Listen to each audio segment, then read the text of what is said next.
Saúdo o povo de Deus com a santa e gloriosa paz do nosso Deus e Pai, com a paz do nosso Senhor e Salvador Jesus Cristo de Nazaré, o Cordeiro de Deus. Aqui quem vos fala mais uma vez é o vosso irmão em Cristo, o pastor Lucas. Deus, nessa noite nos deu mais uma palavra em forma de áudio devocional aos nossos corações. Glória a Deus, aleluia.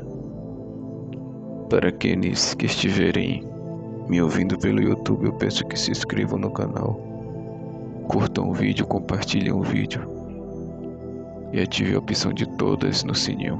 Me ajude a fazer esta obra missionária. A palavra de hoje encontra-se no livro do profeta Ezequiel, capítulo 30. Ezequiel 30, versículo 18 até o versículo 21, que tem o tema Outra profecia contra o Egito e contra Faraó. E em Táfnis se escurecerá o dia, quando eu quebrar ali os jugos do Egito, e nela cessar a soberba da sua força. Uma nuvem a cobrirá, e as suas filhas cairão em cativeiro. Assim executarei juízos no Egito, e saberão que eu sou o Senhor. E sucedeu que no ano 10º, no mês 1º, ao 7 do mês, veio a palavra do Senhor, veio a mim a palavra do Senhor, dizendo: Filho do homem, eu quebrarei o braço de Faraó, rei do Egito, e eis que não lhe aplicarão emplastos, nem lhe porão ligaduras para o atar, para o esforçar, para que pegue da espada. Como o tema já deixa claro para a gente, é uma profecia contra o Egito e contra Faraó. Quando o versículo 18 vem dizer de Táfnis, é uma das cidades do Egito, a qual o Senhor listrou, como também o Senhor vai falar de algumas outras cidades no versículo 16. Ele fala de Nof, que são cidades no 17, de Avém, de Pibezete, que cairão à espada, e estas cidades cairão em cativeiro. Então o Senhor anunciou uma sentença para o Egito e para as suas cidades, assim como o Senhor também já anunciou em outras passagens uma sentença para os filisteus, para a Filistéia e para as suas cidades. E o que representa o Egito nos dias de hoje? Nos dias de hoje o Egito representa tanta coisa, né? Representa a política, representa a idolatria, representa as pinturas, maquiagens na igreja, representa as roupas indecentes na igreja, representa a adoração a falsos deuses, representa o orgulho, a soberba que Faraó tinha, representa a mesma coisa que Naamã tinha também, o orgulho, a soberba. Mas, por incrível que pareça, teve reis do Egito, alguns poucos, que tinham intimidade com o Senhor, que obedeciam ao Senhor. Mas nessa época aqui, o Egito não tinha nada de bom, ao ponto do Senhor estar irado e querer destruir as suas cidades, levar as filhas do Egito em cativeiro. Aleluia. Fazer com que eles caíssem a espada. E o Senhor disse que quebraria o braço de Faraó. Aleluia. Que ele executaria juízos no Egito para que eles soubessem que ele é o Senhor.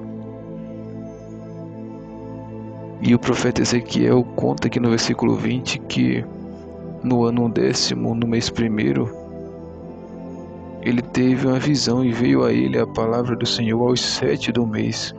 Veio a palavra do Senhor a ele dizendo, ou ele ouviu a voz do Senhor, dizendo, falar com ele, dizendo para ele: Filho do homem, eu quebraria o braço de Faraó, rei do Egito, e eis que lhe não aplicarão emplástos, nem lhe porão ligadura para o atar, para o esforçar para que pegue da espada. O Senhor disse: eu quebrarei o braço de Faraó, e não haverá quem coloque atadura, quem encane, quem coloque gesso. O braço dele continuará quebrado. Ele não poderá pegar a espada para tentar guerrear contra mim.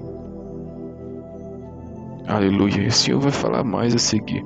Portanto, assim diz o Senhor Jeová: eis que eu estou contra Faraó, rei do Egito, e quebrarei os seus braços. Aqui o Senhor já disse que não vai quebrar um só mais, mas que vai quebrar os 2 braços de Faraó. Aleluia. Glória a Deus. Tanto forte como o que está quebrado, e farei cair da sua mão a espada. Então o Senhor primeiramente quebraria um braço de Faraó, depois quebraria de novo aquele que já foi quebrado e o outro que estava forte, que estava bom. Mas o que representa isso?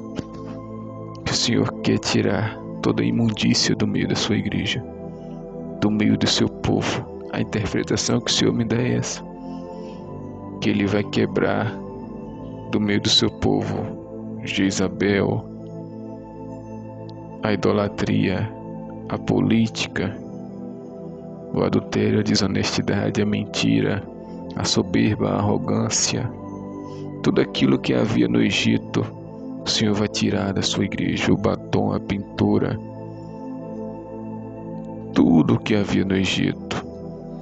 A idolatria ao dinheiro, ao ouro, à prata, a escravidão que havia no Egito, o Senhor vai tirar do meio do seu povo, porque muitos estão dentro da casa do Senhor, mas continuam escravos de Satanás, fazendo a vontade de Satanás. Abre a boca para louvar o Senhor, mas sai da igreja para fora, vai pecar, vão adulterar, vão praticar as práticas malignas, vão fornicar, vão fazer aquilo que desagrada a Deus. Então eles estão na igreja, mas não são ainda igreja, porque a igreja verdadeira somos nós, templo e morada do Espírito Santo. E para o Espírito Santo habitar dentro tem que estar limpo, tem que estar santificando. O Espírito Santo não habita em qualquer corpo cheio de pecado, não. Aleluia. Ainda não somos perfeitos, não, mas se a gente se arrepende dos nossos pecados, ficamos limpos e não praticamos mais, e o Espírito Santo vem e habita em nós. Porque o Senhor disse que aquele que obedece os seus mandamentos, Ele, o Pai e o Espírito Santo, e o Espírito Santo de Deus vão fazer morada naquela pessoa que obedece os seus mandamentos. Porque Ele disse: aquele que diz que me ama, mas não obedece os meus mandamentos é mentiroso. Glória a Deus. Então as práticas do Egito, o mundanismo, o Senhor vai quebrar. Tanto aquele que se acha forte dentro da igreja, que está praticando as coisas erradas, como aquele que está já fraco, o Senhor vai quebrar tanto o forte como o fraco. Está na hora, pelo que eu entendo, que o Senhor vai fazer a colheita, né? Onde o trigo vai para o celeiro do Pai, onde o joio vai para o fogo. E como Ele diz na sua palavra, assim como será na consumação deste mundo, assim o joio irá para o fogo e a palha também, mas somente o trigo irá para o celeiro do Pai. Assim como acontece, né, na verdadeira colheita aqui na colheita aqui da terra, que o joio é queimado e o trigo vai para o celeiro, assim será no céu. Na verdadeira colheita, na colheita legítima, o trigo vai para o celeiro, que é o céu, e o joio vai para o fogo, que é o inferno, vai queimar lá eternamente. Então o Senhor encontra-se irado com as práticas, com aqueles que praticam as coisas do Egito e dizem que é costume isso aí, que Deus só quer o coração. Então continua praticando para você ver onde você vai parar, já que é só usos e costumes, já que Deus só quer o coração, já que vocês inventaram que as vestes não vai subir, que na minha Bíblia nem na Bíblia de ninguém não fala isso. Na Bíblia de ninguém vai falar isso, que as vestes vai ficar.